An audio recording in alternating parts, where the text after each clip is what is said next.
하나님 말씀은 창세기 4장 8절부터 10절입니다.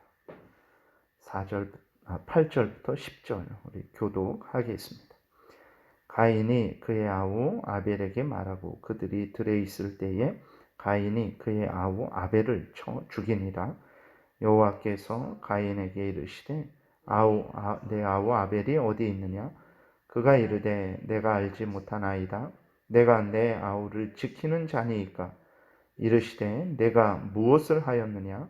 내 아우의 핏소리가 땅에서부터 내게 호소하느니라. 아멘. 기도드리겠습니다. 하나님 아버지 감사를 드립니다. 이 시간 하나님 말씀을 전하고 듣습니다. 성령께서 역사하셔서 우리를 향한 하나님의 뜻을 잘 깨달아 알게 도우시고 하나님이 알려주시는 대로 믿고 따르는 복된 신앙생활을 하게 도우소서. 감사드리고 예수 그리스도의 이름으로 기도드렸습니다. 아멘. 오늘 본문을 보게 되면 이제 가인이 얼마나 악하게 타락을 하는지를 또 우리가 확인을 하게 됩니다. 그래서 우리가 죄가 얼마나 사람을 정말 사람 같지 않게 만드는지를 살피고 아무리 작은 죄일지라도 미워하고 경계해야 되겠습니다. 그러기 위해서는 이제 하나님을 더 사랑하고 의지하며 성령의 도우심을 구하고 하나님의 말씀을 따라서 살아가야 되는 것이죠. 오늘 그 본문에 보게 된 어제 말씀드린 것을 먼저 말씀드리면 하나님이 가인의 죄를 지적하셨어요. 그래서 가인으로 하여금 죄된 욕망을 경계하라라고 하나님께서 경고하셨습니다. 그러나 가인은 하나님의 친히 하신 말씀을 아주 경외하고 전혀 마음에 새기지도 않고 불순종했습니다. 오히려 가인은 그 마음 속에 아벨을 죽일 계획을 계속해서 품고 그 계획을 실행할 때만 이제 살피고 있었어요.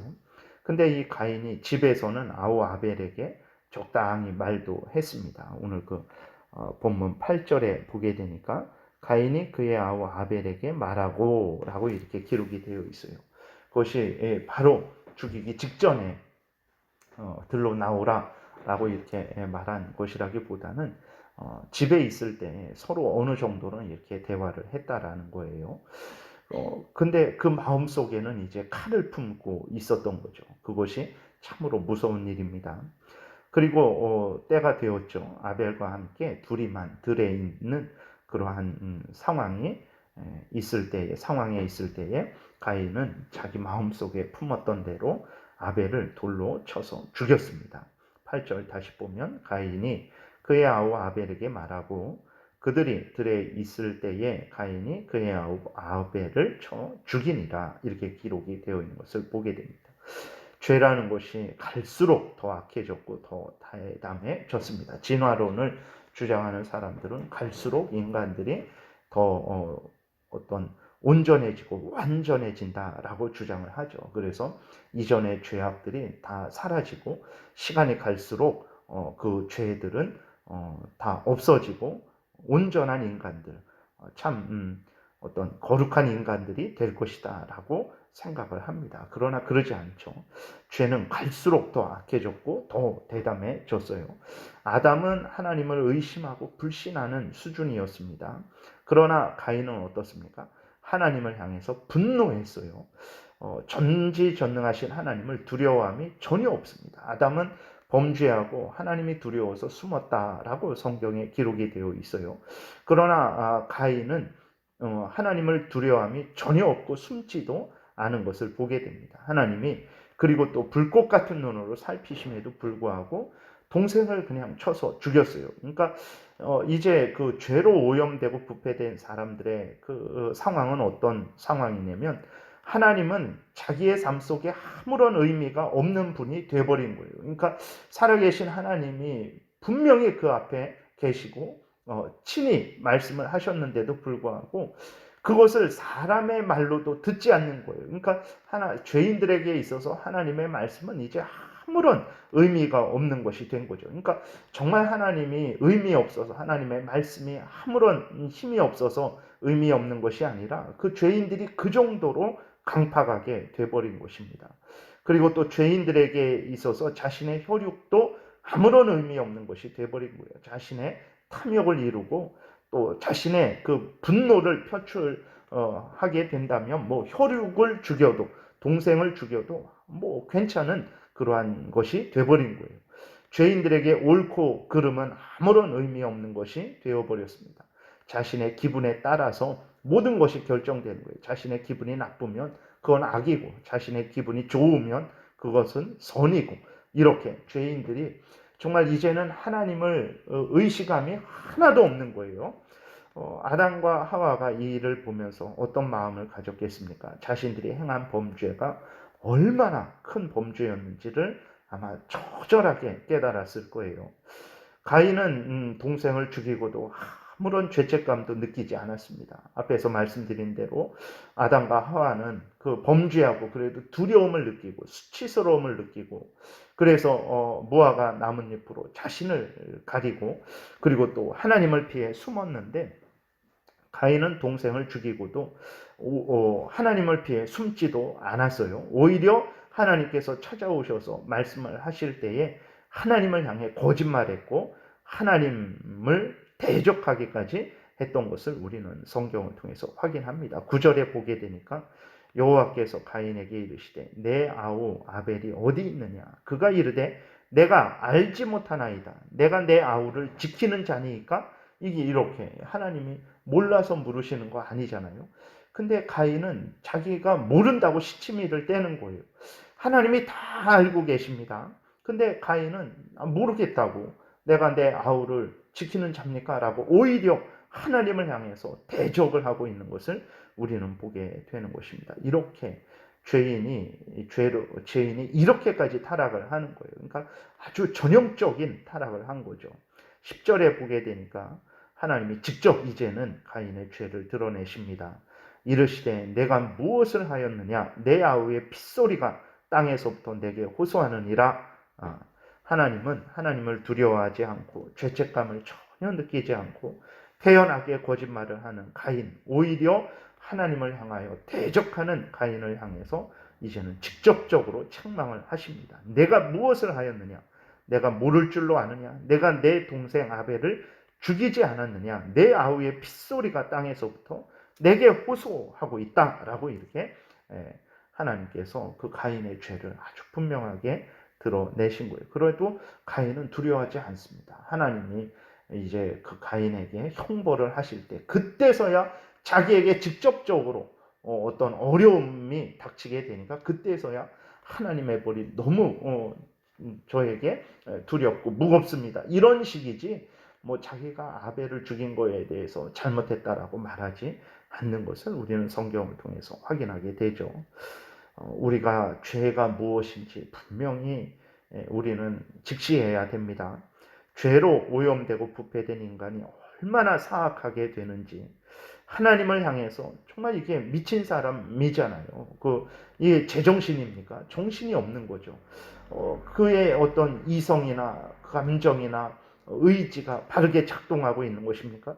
그의 생각이, 그의 말이, 그의 행동이 올바른 것입니까? 그 마음 중심이 올바른 것입니까? 완전히 하나님이 앞에 계신데도 하나님은 없다 하고 하나님이 다 보고 계신데도 내가 어떻게 하냐고 라고 거짓말을 하고 오히려 내가 동생 아벨을 지키는 자입니까? 라고 하나님 앞에 대들고 이러한 마음을 가진 사람이 온전한 사람입니까?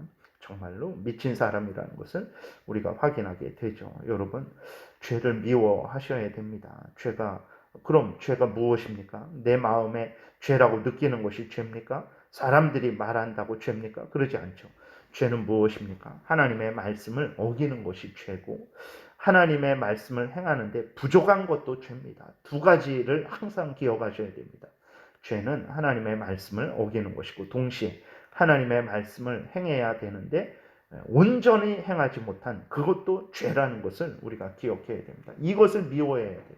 내가 하나님의 말씀을 어기는 것에 대해서 아주 참 큰 잘못을 범한 것이라는 것을 분명히 깨달아 알고 하나님의 말씀을 어기는 것을 마땅히 생각해서는 절대로 안 되고 그것을 미워하고 정말 하나님 앞에 회개해야 됩니다. 그리고 동시에 난 그래도 적당하게는 어느 정도는 하나님의 말씀을 행했는데 라고도 생각해서는 안 됩니다. 하나님의 말씀을 행하려면 마음과 뜻과 목숨을 다해서 하나님의 말씀을 행해야 되는 거예요. 그 말씀을 완수해야 되는 것입니다. 그러나 99%를 완수하든 50%를 완수하든 그 하나님의 요구에 온전히 따르지 못한 그것도 죄라는 것을 기억해야 됩니다. 그래서 그 부분도 그럴 수 있지 하고 넘어가서는 안 됩니다.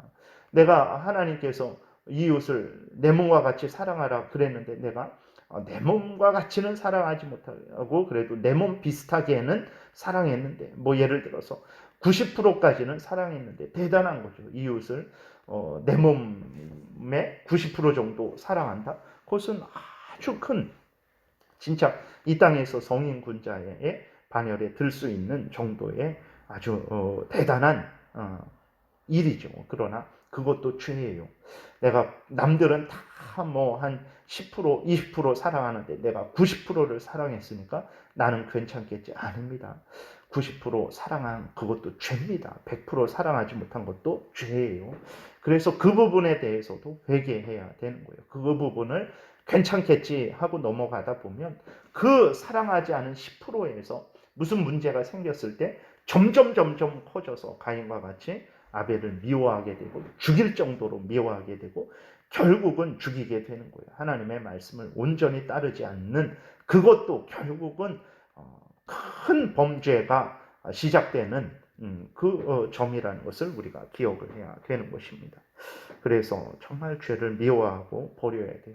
하나님의 말씀을 어긴 부분에 대해서, 그 다음에 하나님의 말씀을 온전히 따르지 못한 부분에 대해서 정말 심각하게 생각하고 하나님 앞에 회개하고 용서를 빌고 하나님의 말씀을 온전히 따르기 위해서 우리는 있는 힘을 다해야 되는 것입니다. 그래서 기도해야 되는 것이고, 그래서 늘 성령의 도움을 받아야 되는 것이고, 그래서 늘 하나님의 말씀에 창념을 해야 되는 것입니다.